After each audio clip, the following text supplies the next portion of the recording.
E nós vamos para o livro de Colossenses, capítulo 1, versículo 24.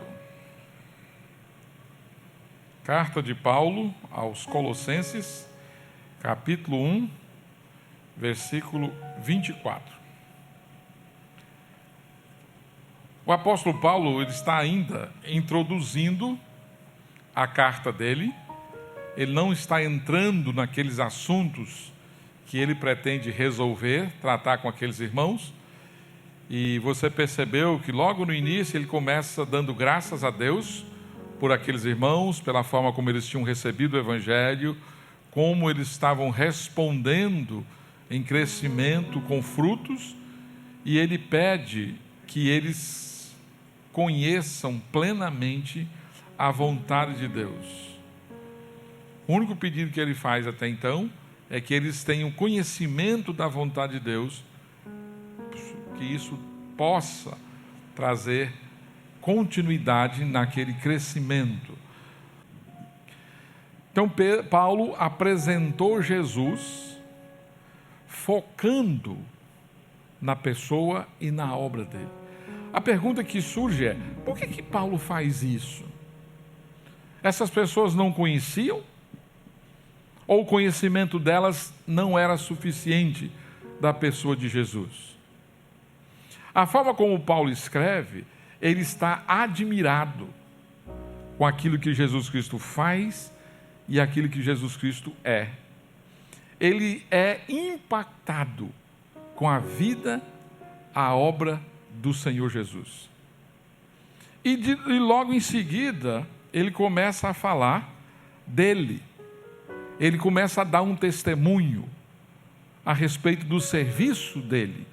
Agora, o que isso tem a ver com a grandeza de Jesus, a majestade descrita da pessoa e da obra de Cristo? O que isso tem a ver com a vida de serviço?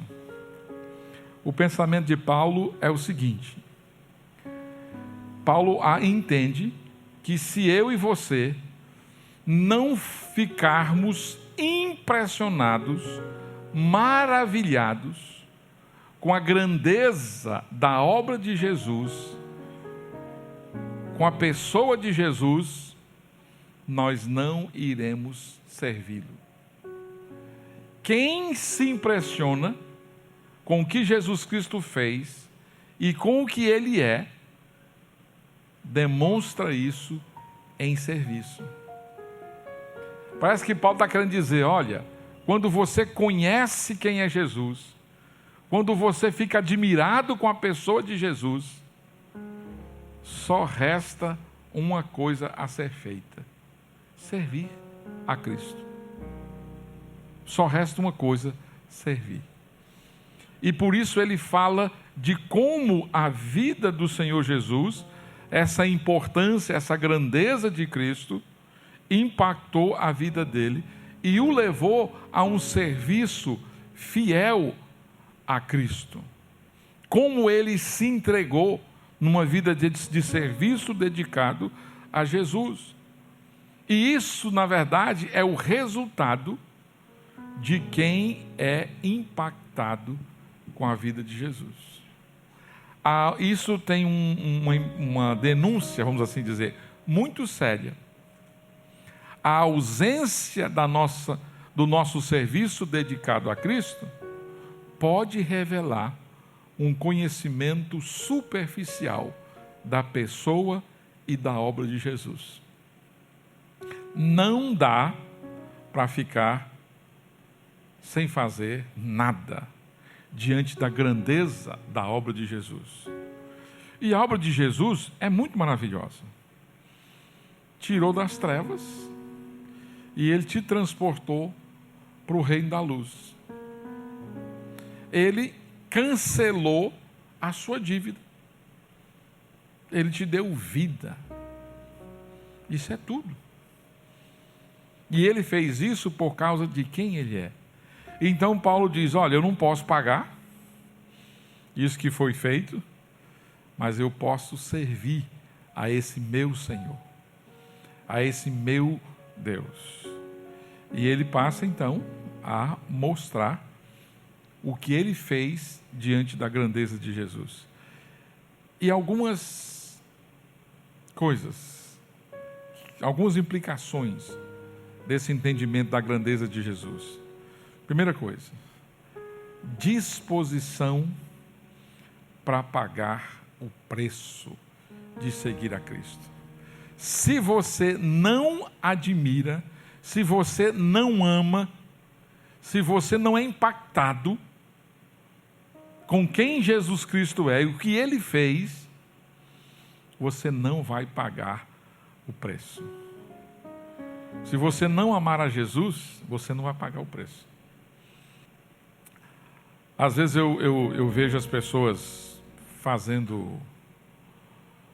revelando o custo do bilhete para assistir uma partida de futebol. Ou de um artista que a pessoa gosta. E às vezes é muita coisa. Para quem está de fora, no meu caso, R$10 para assistir Fortaleza. Não estou desprezando Fortaleza e Ceará, não. Para mim, R$10 estava bom demais. Tá? Mas pode ser que um jogo, uma decisão, seja 200, eu não sei.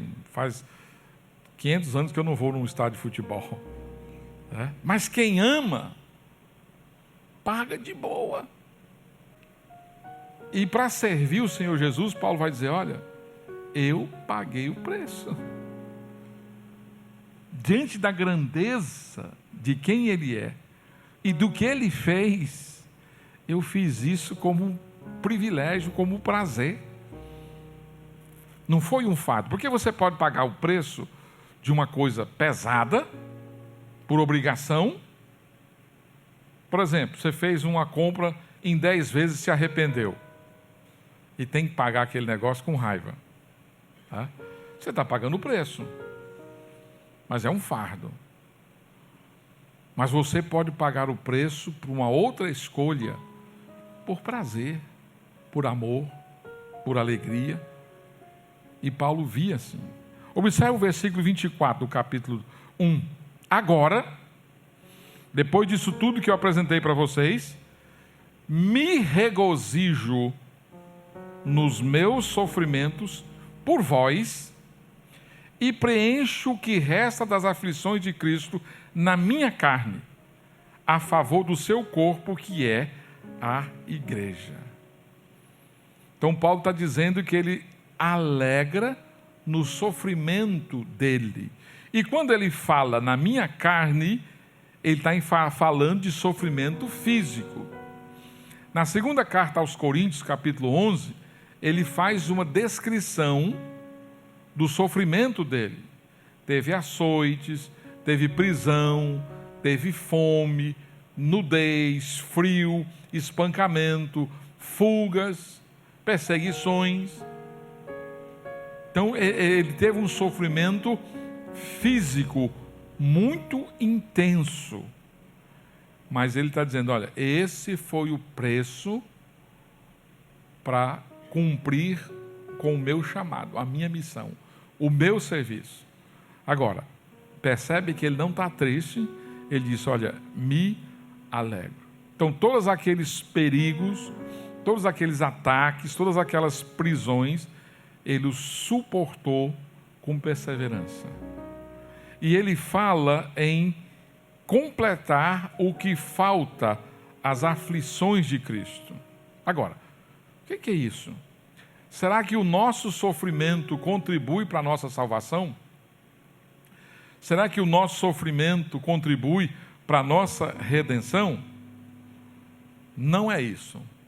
Porque a expiação de Cristo, ela é completa, ela é perfeita. Não falta nada, não falta nada. A morte de Jesus, como nosso sacrifício, ela é suficiente. E de fato, toda essa carta de Paulo vai falar sobre isso. Tá?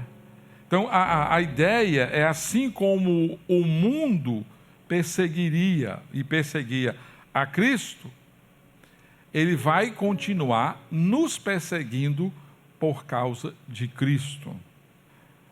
Por isso que as perseguições são inevitáveis.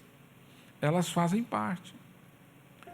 E por isso que os apóstolos sentiam alegria em poder sofrer por causa de Cristo.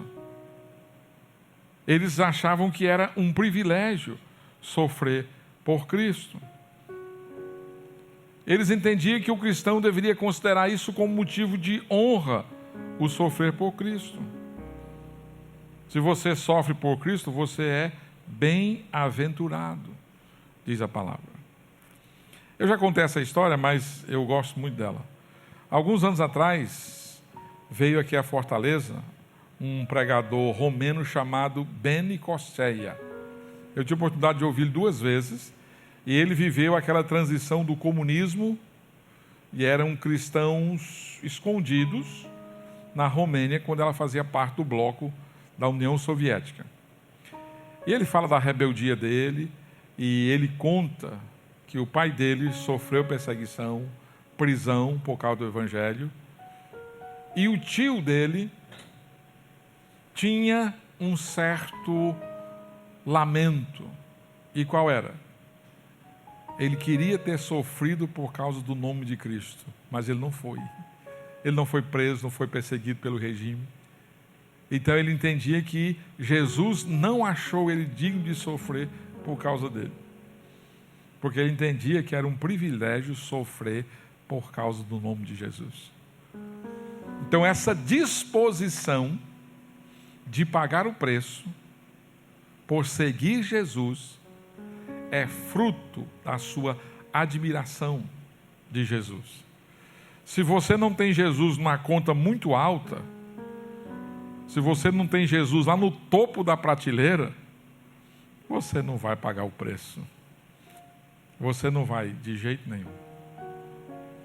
Aí Paulo diz, olha, eu me regozijo, eu me alegro por poder sofrer por causa do Senhor Jesus. O sofrimento de Cristo, eles foram para a nossa propiciação dos pecados. Ele foi o nosso substituto.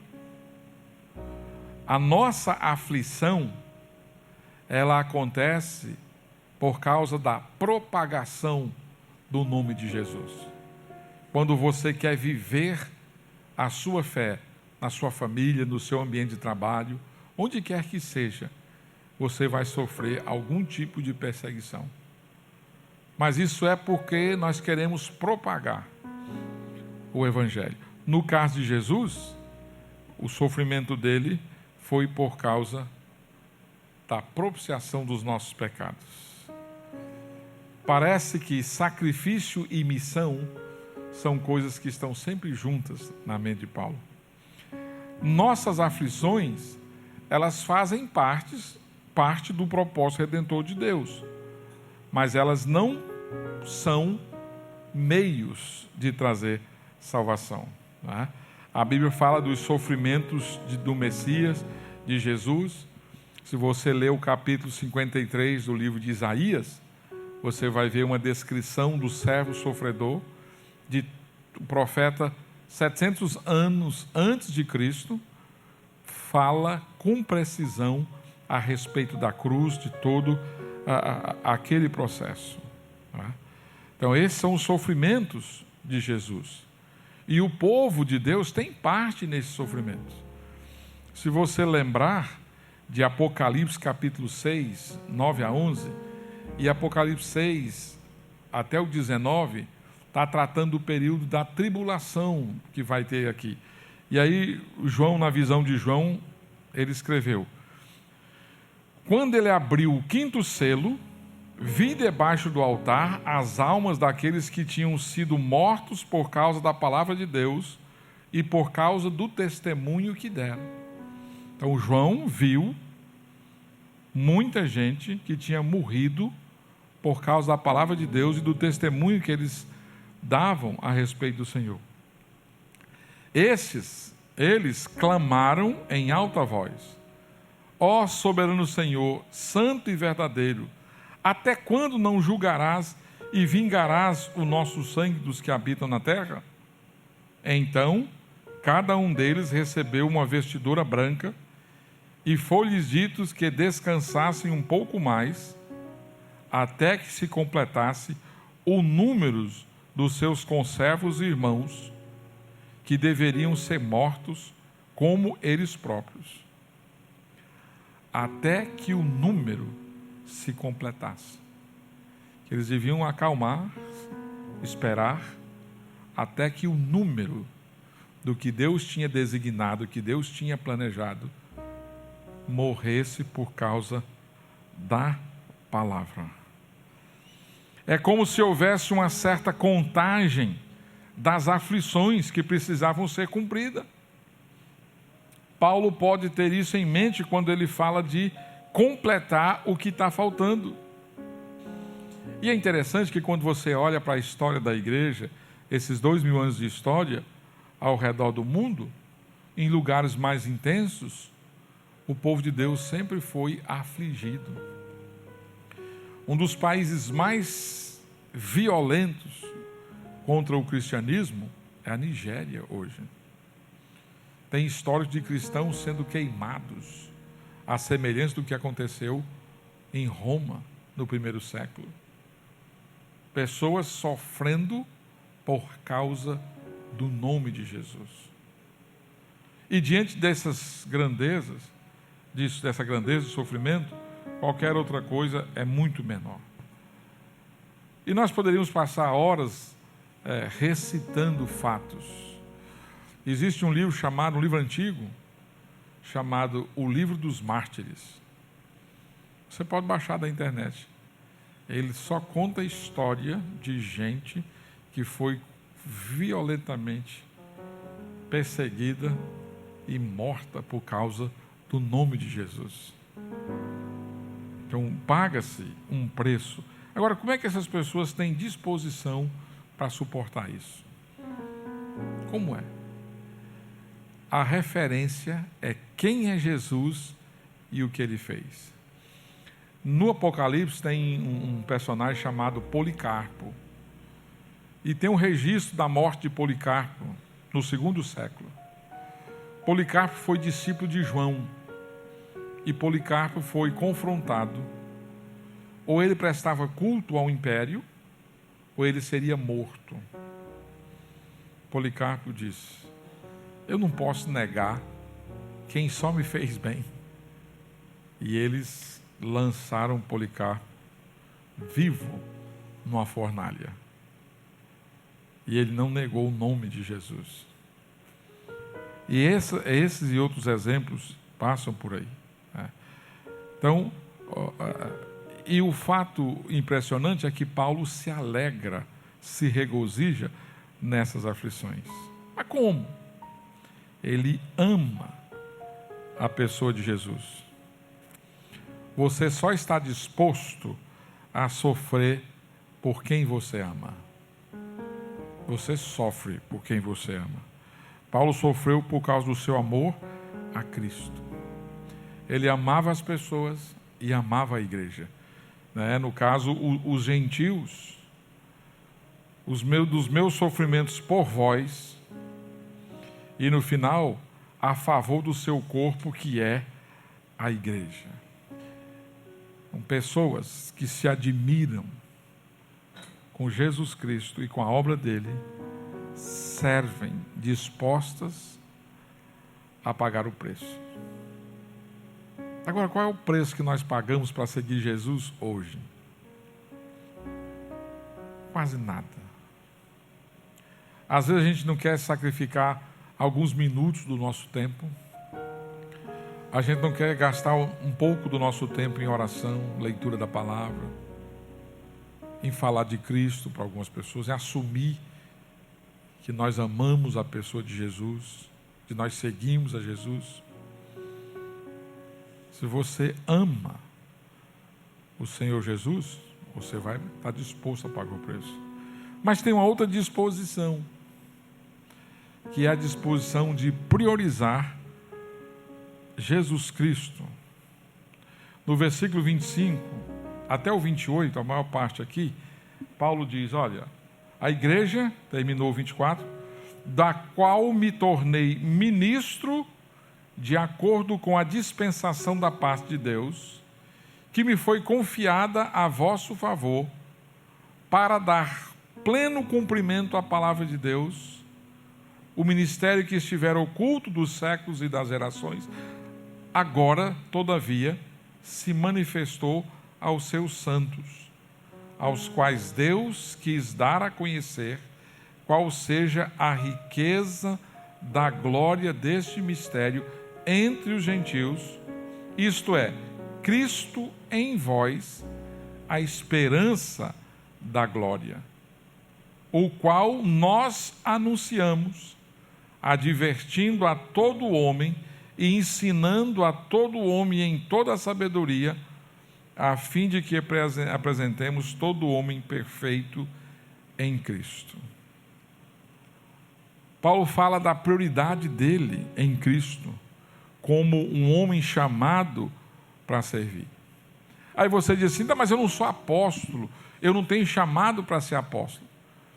Mas a Bíblia diz que todos nós temos um chamado, chamados para fazer discípulos. E esse chamado foi dirigido a todos. E o que fazer discípulo envolve? Envolve pregar o Evangelho, envolve ensinar a palavra de Deus. Isso é fazer discípulos, né? Então, a tarefa das pessoas que se ocupam em fazer discípulos, movidos pela palavra em primeiro lugar, não é saber comentar sobre os assuntos atuais, ou lidar de maneira sábia, tendo uma resposta para todos os problemas humanos. Por mais necessárias que sejam essas atividades, mas em vez disso, a nossa prioridade é Jesus Cristo, o Senhor, é comunicar Jesus Cristo às pessoas.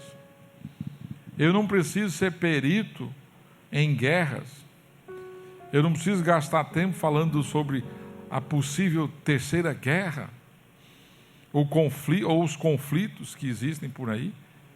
Eu não preciso ser perito em política, mas eu preciso ser perito em Jesus Cristo.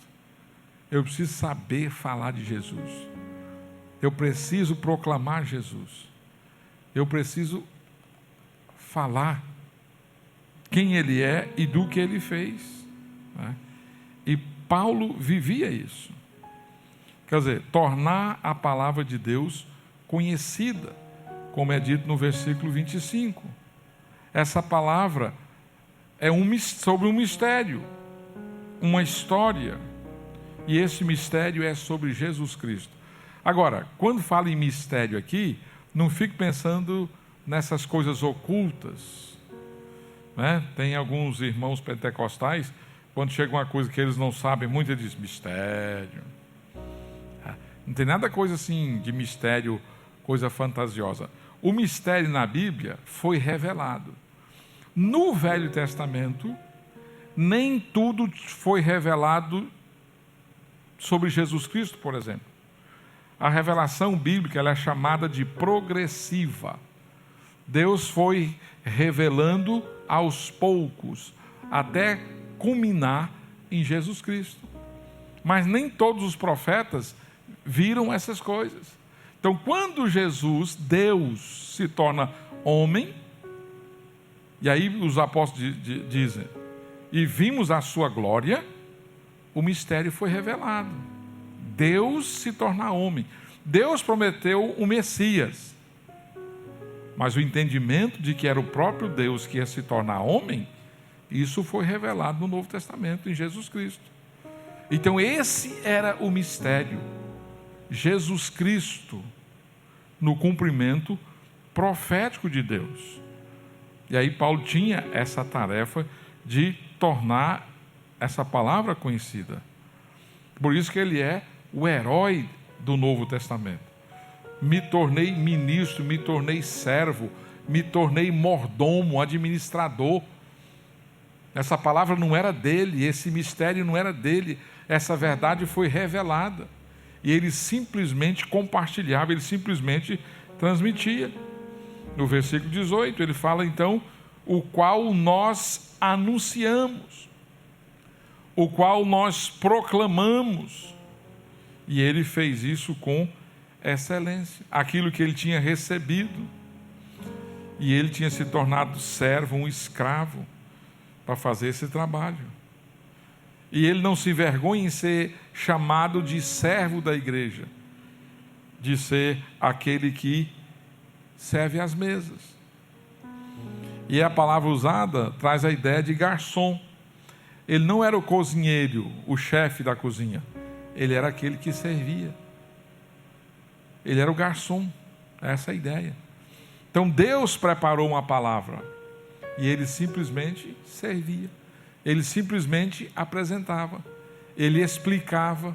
Ele advertia, ele exortava. Ele aconselhava. Mas a palavra não era dele. E o bom é que ele não precisava inventar nada, porque a tarefa dele era comunicar a palavra de Deus. Não era a sabedoria dele, não era a opinião dele, não era o tema que ele preferia, mas a palavra de Deus. Tornar plenamente a palavra de Deus. Por isso, quando ele está escrevendo aos Coríntios, no capítulo 4, ele fala que Deus quer dos dispenseiros que sejam achados simplesmente fiéis, cumprindo a tarefa que eles receberam. Então, o nosso trabalho não é editar a palavra de Deus, mas comunicá-la. Eu não tenho como melhorar a palavra de Deus. Ela já veio, ela já foi revelada. Eu só comunico.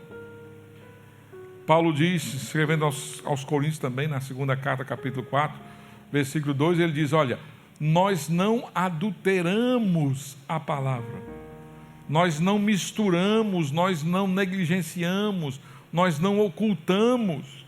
A nossa tarefa é anunciar a palavra. Lutero, quando foi questionado sobre os pensamentos dele, e aí pediram para ele abandonar tudo, negar e voltar e se aquietar, ele diz assim, olha, a minha consciência se tornou cativa da palavra de Deus. Não tem como. Eu estou preso à palavra de Deus, não tem como. Não se trata de preferência, não se trata de opinião, é um fato. E ele se sentia então preso ali. Ele simplesmente editava a palavra. À semelhança de Paulo, o nosso trabalho é pregar o que nós recebemos, é tornar Cristo conhecido, é colocá-lo em evidência na nossa vida e nas nossas palavras. E por isso então ele foca, ele escrevendo aos Gálatas diz, olha, quando eu fui falar Gálatas, mas também 1 Coríntios, quando eu fui falar com vocês, eu procurei falar de Cristo e este crucificado. Esse era o tema, o conteúdo da minha mensagem, da minha comunicação.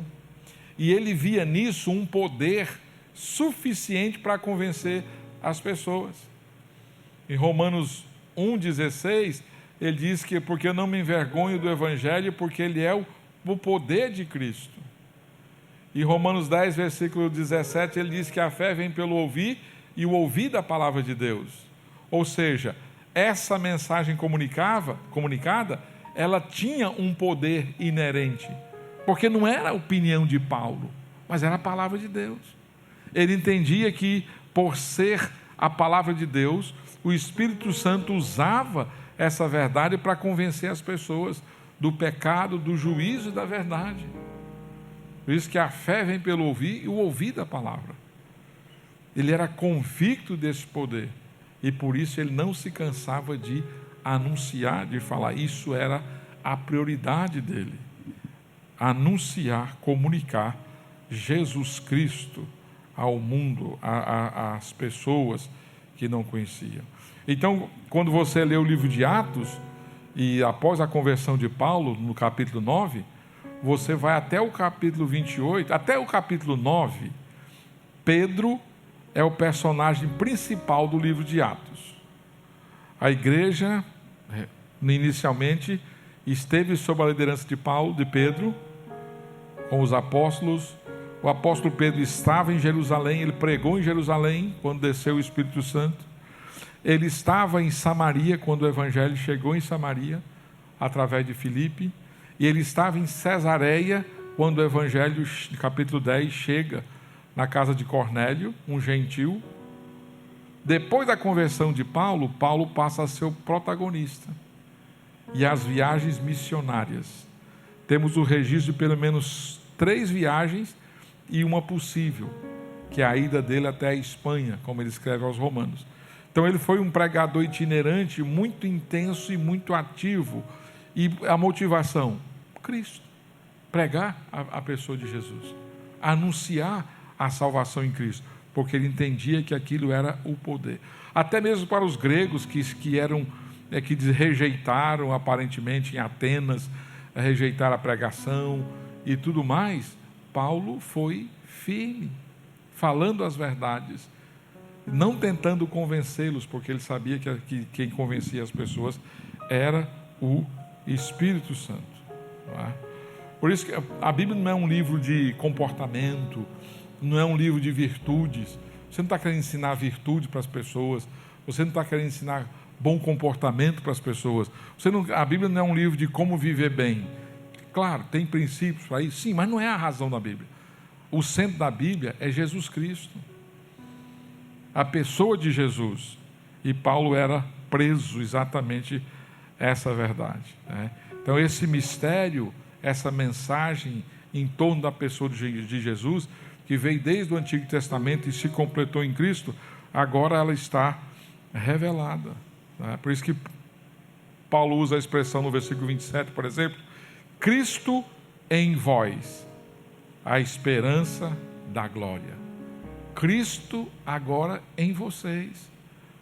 Vocês receberam a mensagem do Evangelho, vocês estão em Cristo, vocês são novas criaturas. As coisas velhas se passaram, tudo se fizeram novas. Vocês têm uma união espiritual com Cristo. É dita a união mística, invisível, quando nós fomos unidos ao corpo de Cristo, não é? E aí, isso é um privilégio. E aí Paulo diz, olha, os gentios foram incluídos nisso. O gentio é quem não era judeu, né? Vocês, pela fé, vocês foram incluídos agora. E pelo fato de Cristo estar em vós, vocês agora desfrutam de uma nova realidade. E isso nos remete muito à ideia do livro de Êxodo. Lá no livro de Êxodo, por exemplo, no capítulo 1 a 18, Deus liberta o povo. Do 19 até o 24, Deus exige do povo, o Sinai, recebe aquelas alianças.